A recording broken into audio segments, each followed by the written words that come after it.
অনেক অনেক শুভেচ্ছা জানিয়ে রসনা বিলাস থেকে চলে এলাম নতুন একটি ভিডিও নিয়ে। আশা করি সবাই ভালো আছেন। আজকে কাঁচা কাঁঠাল দিয়ে খুব মজার একটি রেসিপি শেয়ার করব, কাঁচা কাঁঠাল বা এঁচোড়। কাঁঠালটা আমি ফালি করে নিয়েছি, আর এখন এই কাঁঠালের যে বাইরের যে আবরণ থাকে এগুলো ফেলে দিব। ফেলে দিয়ে কাঁঠালটা সুন্দর করে টুকরা টুকরা করে কেটে নেব। ভিডিওটি প্রথম থেকে শেষ পর্যন্ত দেখার জন্য অনুরোধ রইল। চলুন তাহলে শুরু করি। এখানে আমি 1/3 কাপ নিয়েছি কুড়ানো নারকেল। এখানে আমি ব্লেন্ডারের জারে দিয়ে দিব, আর সামান্য একটু পানি দিয়ে আমি নারকেলটা ব্লেন্ড করে নিব। পানি দিয়ে দিব একটু। এখন আমি এটা ব্লেন্ড করে নিব। এঁচোড়টা আমি সুন্দর করে কেটে নিয়েছি, এভাবে টুকরা করে নিয়েছি। আর এঁচোড় কাটার সময় কিন্তু অবশ্যই হাতে সরিষার তেল মেখে নিতে হবে, না হলে কিন্তু আঠা লেগে যাবে হাতে। এজন্য এঁচোড় কাটার আগে সবসময় ভালো করে হাতে সরিষার তেল মেখে নেবেন। এখন এগুলো ভালো করে ধুয়ে নেব, আর এগুলো আমি সিদ্ধ করব 5-6 মিনিট। 5 থেকে 6 মিনিট সময় নিয়ে আমি এঁচোড়টা সিদ্ধ করে নিব। এখন এর মধ্যে আমি দিয়ে দেবো একটু হলুদ,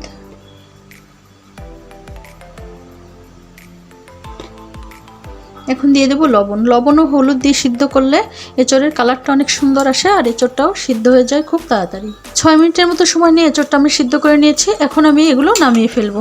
চুলে একটি কড়াই দিয়েছি, এখন দিয়ে দেবো এখানে পরিমাণ মতো তেল। তেল সুন্দর মতো গরম হয়ে গেছে। এখন টুকরো করে রাখা আলুগুলো আমি ভেজে নেব। এখানে 2টি আলু আমি টুকরা করে নিয়েছি। একটু লবণ দিয়ে দেবো, দিয়ে দেবো সামান্য একটু হলুদ। আলুটা হালকা লালচে করে ভেজে নেব। আলুগুলা ব্রাউন কালার করে ভেজে নিয়েছি, এখন এগুলো তুলে নেব। এখন আমি চিংড়ি মাছ ভেজে নিব। এখানে আমি কিছু চিংড়ি মাছ কেটে বেছে সুন্দর করে পরিষ্কার করে ধুয়ে নিয়েছি। এখন এগুলো হালকা করে ভেজে নেব।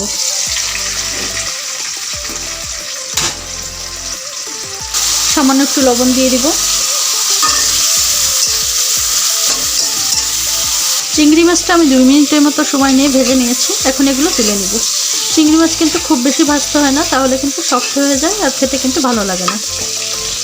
চিংড়ি মাছ ভাজা তেলের মধ্যেও আমি আরেকটু তেল দিয়ে দিব। দিয়ে দেবো তেজপাতা। ফোড়ন থেকে যখন সুন্দর একটা ঘ্রাণ আসবে তখন এর মধ্যে দিয়ে দেবো 1/3 কাপ পেঁয়াজ কুচি। পেঁয়াজটা আমি 1 মিনিটের মধ্যে হালকা করে ভেজে নেব। পেঁয়াজটা হালকা করে ভেজে নিয়েছি। এখন এর মধ্যে দিয়ে দেবো পেঁয়াজ বাটা। পেঁয়াজ বাটা 1/3 কাপ। রসুন বাটা দিব 1 চামচ। আদা বাটা দিব 1/2 চামচ। আদা রসুন পেঁয়াজ দিয়ে সুন্দর করে একটু কষিয়ে নিয়েছি। এখন এর মধ্যে আমি দিয়ে দেবো গুঁড়া মশলা। দিয়ে দেবো 1 চামচ জিরা গুঁড়ি। এখন দিয়ে দেবো 1 চামচ ধনিয়া গুঁড়ি। দিয়ে দিব 1 চামচ ভর্তি করা মরিচের গুঁড়া। ঝালের পরিমাণ আপনাদের পছন্দ অনুযায়ী দিবেন। এঁচোড়ের ঝালটা একটু বেশি হলে খেতে কিন্তু বেশি ভালো লাগে। এখন পানি দিয়ে কষিয়ে নিব। হলুদের গুঁড়ি দেব 1 চামচ। এখানে আমি আরেকটু পানি দিয়েছি। আর এখন মশলা আমি 5 মিনিটের জন্য ঢেকে কষিয়ে নিব। ফিরে এলাম 5 মিনিট পর। এখন ঢাকনা খুলে দেব। এরই ফাঁকে কিন্তু মাঝে মাঝে আমি 2-1 নেড়ে চেড়ে দিয়েছিলাম। দেখুন মশলাটা কিন্তু অনেক সুন্দর করে কষানো হয়ে গেছে, তেলও কিন্তু উপরের দিকে উঠে আসছে। মশলা অনেক সুন্দর করে কষিয়ে নিয়েছি। এখন সিদ্ধ করে রাখা এঁচোড়গুলো দিয়ে দিব।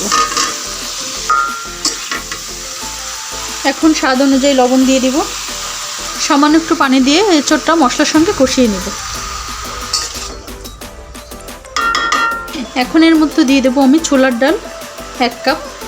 এই ডালটি আমি 5-6 ঘন্টা পানিতে ভিজিয়ে রেখেছিলাম, সুন্দর করে ধুয়ে নিয়েছি। এখন এগুলো দিয়ে দেব। ডাল এবং এঁচোড় আমি 2-3 মিনিট মশলার সঙ্গে কষিয়ে নিয়েছি। এখন এখানে আমি ভেজে রাখা চিংড়ি মাছ আর আলু দিয়ে দিব।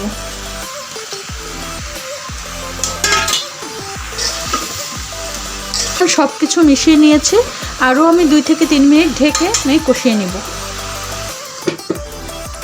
ফিরে এলাম 3 মিনিট পর। এখন ঢাকনা খুলে দিব। সব কিছু উপাদান দিয়ে আমি ভালো করে কষিয়ে নিয়েছি এঁচোড়, চিংড়ি, আলু। এখন এখানে আমি নারকেলের দুধ দিয়ে দিব।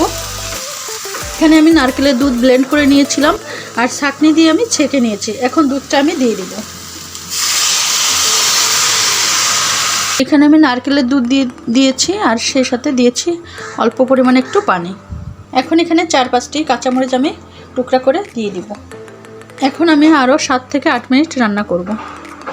ফিরে এলাম 5 মিনিট পর। এখন ঢাকনা খুলে দিব। গরমের দিনে বাজারে কিন্তু প্রচুর এঁচড় পাওয়া যায়। কাঁচা কাঁঠালের কিন্তু অনেক পুষ্টিগুণ রয়েছে। গরমের সময়ে যখন এই কাঁচা কাঁঠাল পাবেন তখনই কিন্তু তৈরি করবেন এই রেসিপি। আমি যেভাবে তৈরি করছি এভাবে একবার হলেও তৈরি করে দেখবেন। কথা দিচ্ছি সকলের কিন্তু খেতে অনেক ভালো লাগবে। আমার রেসিপিগুলো যদি আপনাদের কাছে ভালো লেগে থাকে তাহলে অবশ্যই লাইক, কমেন্ট, শেয়ার করবেন এবং আমার ইউটিউব চ্যানেলটি সাবস্ক্রাইব করে আমার পাশে থাকবেন। এঁচড় বিভিন্নভাবে রান্না করা যায়, তবে চিংড়ি মাছ দিয়ে, নারকেলের দুধ দিয়ে এভাবে রান্না করলে খেতে কিন্তু ভীষণ মজা লাগে। এখানে আপনারা ঘি দিয়ে রান্না করতে পারেন, কিন্তু আজকে আমার কাছে ঘি নাই, এজন্য আমি দিতে পারিনি। এখানে 2 চামচ ঘি দিলে স্বাদটা কিন্তু অনেক ভালো লাগে খেতে। যদি আপনাদের কাছে ঘি থেকে থাকে তাহলে দিতে পারেন। তবে যদি কেউ ঘি খেতে পছন্দ না করেন তবে এখানে না দিলেও চলবে। ঘি না দিলেও কিন্তু খেতে অসাধারণ লাগে। রান্নাটা কিন্তু আমার প্রায় শেষের দিকে। দেখুন ঝোলের পরিমাণটা কিন্তু অনেক কমে গেছে। নামিয়ে ফেললে কিন্তু আরও কমে যাবে। এখন আমি এই পর্যায়ে দিয়ে দেব ভাজা জিরা গুঁড়ি। এখানে আমি 1/2 চামচ ভাজা জিরা গুঁড়ি দিয়ে দিব। অবশ্যই ভাজা জিরা গুঁড়ি দেওয়ার চেষ্টা করবেন, তাহলে কিন্তু ফ্লেভারটা অনেক ভালো আসবে। এখন দিয়ে দিচ্ছি 1/2 চামচের একটু কম গরম মশলা। এই 2টা জিনিস অবশ্যই নামানোর একটু আগে দিতে হবে। এখন আমি কিন্তু নামিয়ে ফেলব। দেখুন কতটা সুন্দর হয়েছে, একদম মাখা মাখা রান্না হয়েছে। ঝোলটা বলতে গেলে এখন খুবই কম। এরকমভাবেই কিন্তু রান্না করতে হবে। খুব বেশি ঝোল রাখলে কিন্তু ভালো লাগবে না খেতে। এরকম মাখা মাখা রান্না করতে হবে। এখানে আমি আরেকটা জিনিস দিতে ভুলে গিয়েছিলাম। এখন হালকা করে একটু চিনি আমি দিয়ে দিব, তাহলে একটু মিষ্টি মিষ্টি লাগবে খেতে। এখন আমি নামিয়ে ফেলব। নামিয়ে গরম গরম পরিবেশন করব। তৈরি হয়ে গেল দুর্দান্ত স্বাদের এঁচড় চিংড়ির তরকারি। এঁচড়ের এই রেসিপিটি একবার হলেও ট্রাই করে দেখুন। এভাবে রান্না করলে আশা করি সকলের ভালো লাগবে। দুপুরে গরম ভাতের সাথে খেতে কিন্তু অসাধারণ লাগে।